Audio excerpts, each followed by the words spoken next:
পৃথিবীতে কোনো মানুষই কিন্তু জন্ম থেকে খারাপ হয়ে জন্মায় না। তার খারাপ হবার পেছনে হাজারো একটা কারণ লুকিয়ে থাকে। হতে পারে সামাজিক কারণ বা বাবা মায়ের শিক্ষাও।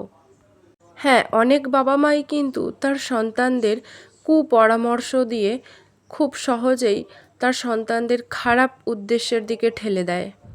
আপনারা হয়তো বলতেই পারেন যে বাবা মা হয়ে কি কখনো খারাপ শিক্ষা দিতে পারে? হ্যাঁ, দিতে পারে। বাবা মা হয়েছে বলেই যে তারা সব কিছু ঠিক করে তা কখনোই নয়।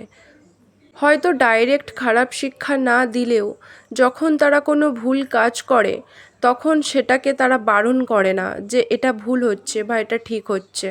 আর তাই আমরা যখন বড় হয়েছি আমাদের উচিত কোনটা ভুল কোনটা ঠিক সেটা বিবেচনা করা, আর সেই বিষয়েও বাবা মাকে বোঝানো।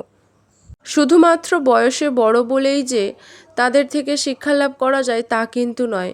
অনেক সময় ছোটদের থেকেও কিন্তু অনেক কিছু শেখার থাকে। আমাদের সামনে যখন কোনো ভুল হয় সেই ভুলটাকে ভুল বলার সাহস বা ক্ষমতা কিন্তু রাখা উচিত।